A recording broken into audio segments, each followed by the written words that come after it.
નમસ્કાર, સ્વાગત છે આજના ફટાફટ 50 સમાચારોમાં। આજે અમે લાવે છીએ દેશ વિદેશના મહત્વના સમાચારો એકદમ ઝડપી અને સચોટ। તો ચાલો શરૂઆત કરીએ। ભારત પાકિસ્તાન વચ્ચે 31 જુલાઈની WCL સેમીફાઇનલ રદ। ભારતીય ખેલાડીઓના ઇનકાર બાદ પાકિસ્તાન ફાઇનલમાં। ડાંગ જિલ્લાના મુખ્ય મથક આહવા સ્થિત ડાંગ દરબાર સાંસ્કૃતિક હોલ ખાતે આગામી 9 ઓગસ્ટના રોજ વિશ્વ આદિવાસી દિવસની ભવ્ય ઉજવણી થશે। માલેગાંવ બ્લાસ્ટ કેસમાં સાધ્વી પ્રજ્ઞા સહિત તમામ 7 આરોપીને NIA કોર્ટે નિર્દોષ જાહેર કર્યા। પીડિત પક્ષ હાઈકોર્ટમાં અપીલ કરશે। કચ્છના મુન્દ્રામાં ક્રેન અકસ્માતે પ્રૌઢનું કમકમાટીભર્યું મોત। CCTV સામે આવતા વાહન નિયમો ભંગ અંગે ચુસ્ત પગલાંની માંગ ઉઠી। જાફરાબાદ નજીક નવસિંહ બારમાં રોગની શંકા। રેસ્ક્યુ બાદ 3ના મોતની પુષ્ટિ। બચેલા બાળકો આઇસોલેશનમાં, કારણ અંગે રાજ્યભરમાં ચર્ચા। રાજ્યમાં મોન્સૂન સક્રિય। આગામી 7 દિવસ હળવાથી મધ્યમ વરસાદની આગાહી। 24 કલાકમાં વીજળી સાથે વરસાદની શક્યતા। 1 જૂનથી 31 જુલાઈ સુધી રાજ્યમાં 27% વધુ વરસાદ। અમદાવાદમાં આજે થંડરસ્ટ્રોમ અને 33 ડિગ્રી તાપમાનની આગાહી। કેલિફોર્નિયામાં નૌકાદળનું F-35 fighter jet crash. Pilot પેરાશૂટથી બચ્યો, કોઈ ઈજા નહીં। અકસ્માતનું કારણ હજુ અકર। કેન્દ્રીય કેબિનેટમાં 6 મોટા નિર્ણય। રેલવે, કૃષિ અને સહકારી ક્ષેત્ર માટે ફંડની મંજૂરી। 13 જિલ્લાઓમાં 4 નવા ટ્રેકિંગ પ્રોજેક્ટની હરીફાઈ। રેલવે નેટવર્કમાં 574 કિમીનો વધારો। NCTCનું બજેટ ₹2000 કરોડ વધ્યું। PMKSY માટે ₹6520 કરોડ મંજૂર। ભારતનો પાકિસ્તાનને મોટો ઝટકો। 4 દાયકા બાદ સાવલકોટ પાવર પ્રોજેક્ટ માટે ટેન્ડર પ્રક્રિયા શરૂ।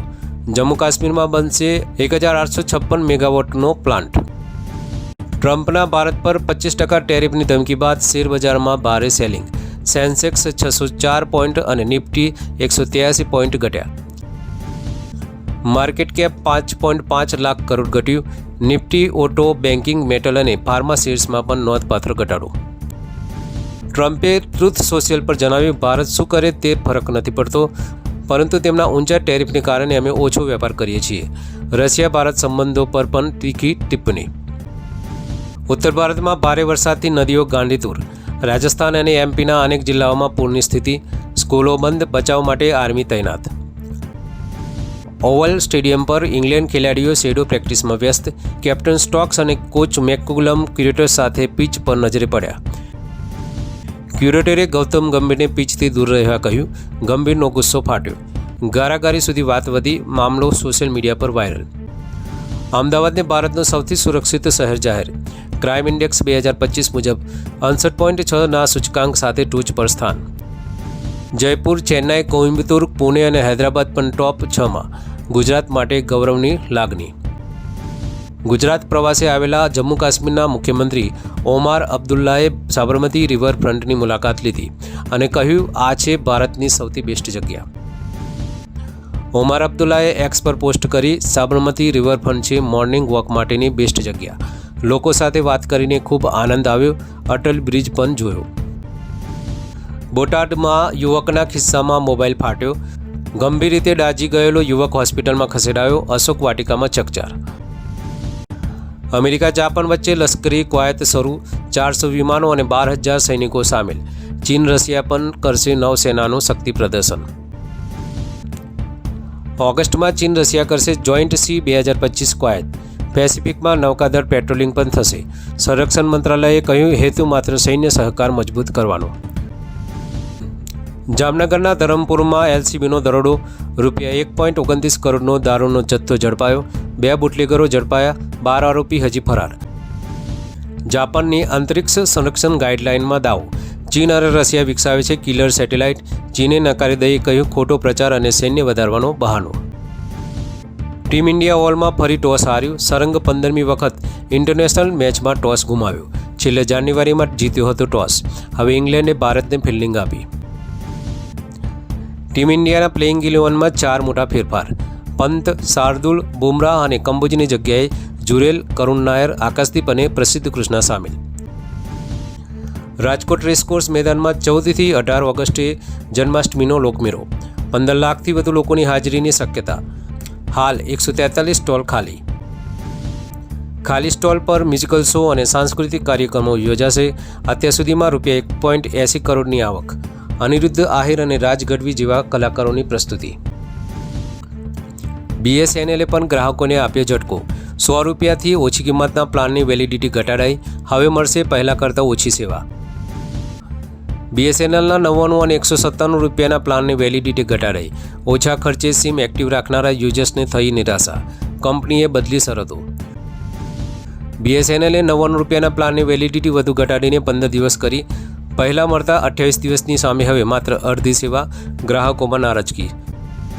આસામ, મેઘાલય સહિત પૂર્વોત્તર ભારતમાં આગામી 7 દિવસ ભારે વરસાદની આગાહી.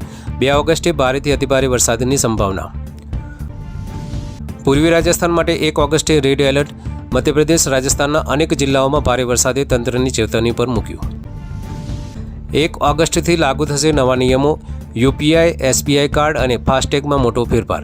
સામાન્ય જનતાને થશે સીધી અસર. જાણો શું છે નવા નિયમો.